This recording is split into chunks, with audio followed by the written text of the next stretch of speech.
Hi guys and welcome back to my channel. So this video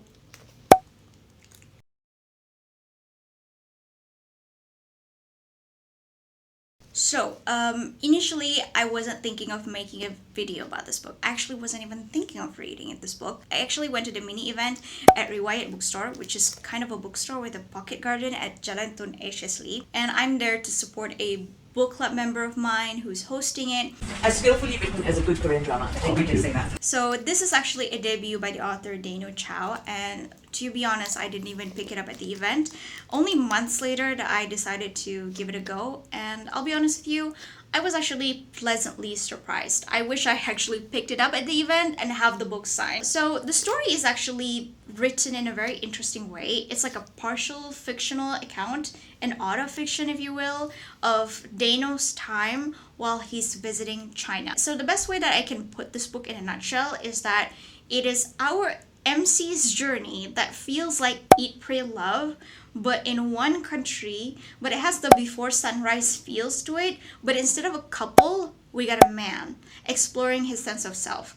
And it feels more like a vibe than a plot. It's not a very plot or character driven story. If you're reading this, I need you to set your expectations to, well, say don't try to understand it, just feel it. So in this book, our nameless main character, which I assume is Dano by proxy, which I'm gonna refer to as Dano because nameless MC is a mouthful. He went to China to search for his online lover, Luna. You can say Dano, the protagonist, is kind of a simp, to put it simply. Does being a simp ever pays off? No, and it's the same case with Dano. Yeah, it's a very lonely book.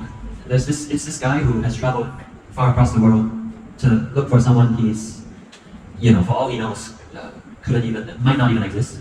I would like to reach, people who are going through loneliness, I guess. Luna seems to be avoiding him throughout his time in China, and instead of leaving and just cuts his losses, he chose to stay with the hopes of ever meeting her again.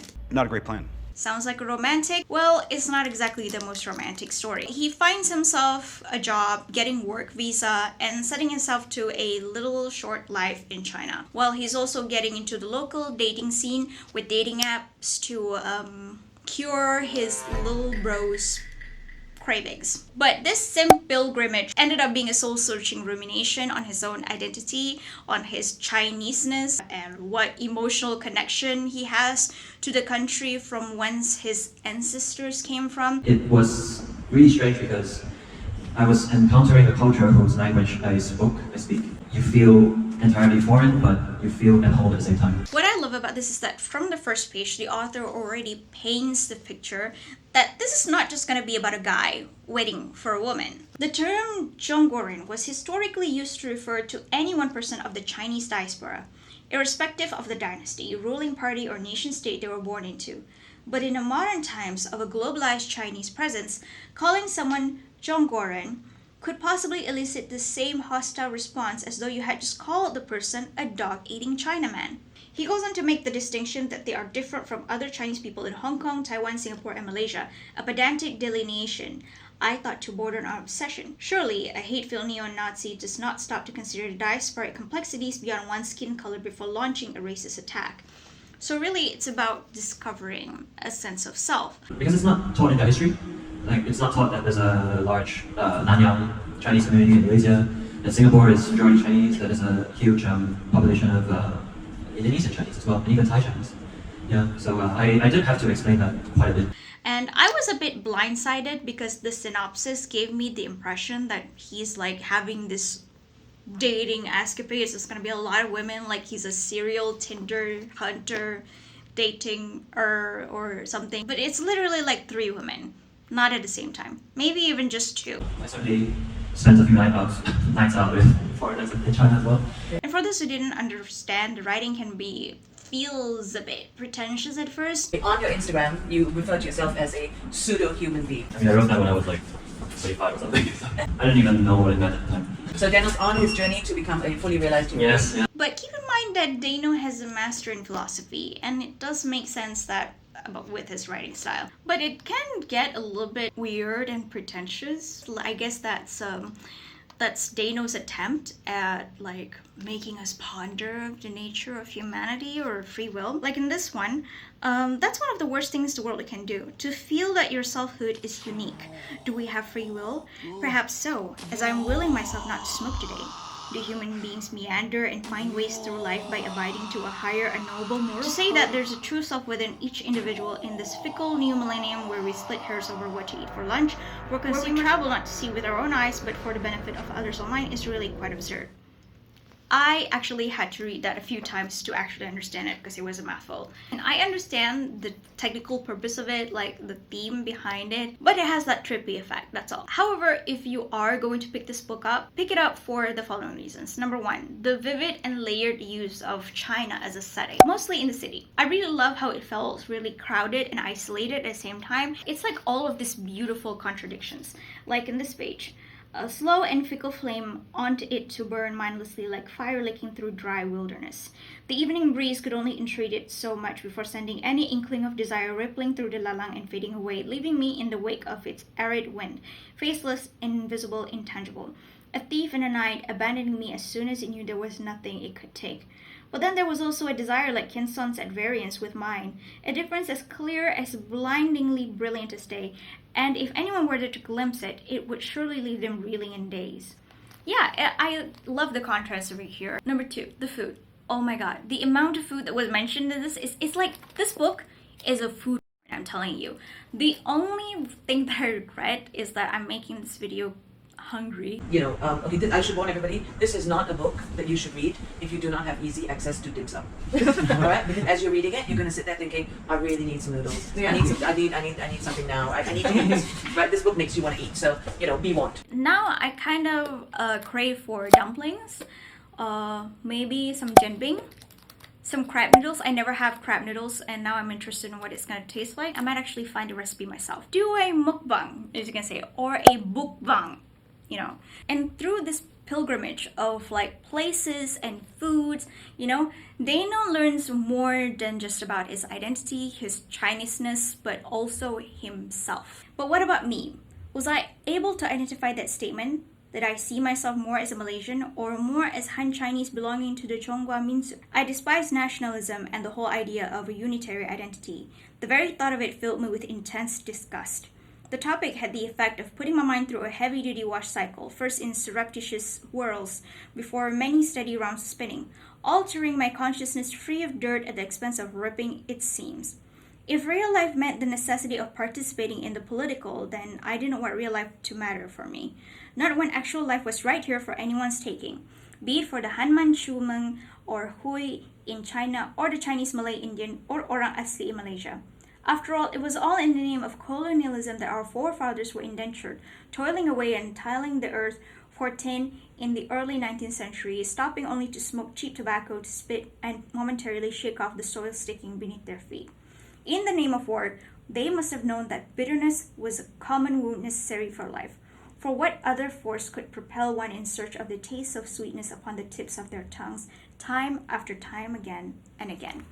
I love this particular page because I think it's a very beautiful statement about, for me, myself, I also find the politics of race can be very, very exhausting. Growing up, when I went to a Chinese school, they always hammered home the idea that, we were Chinese.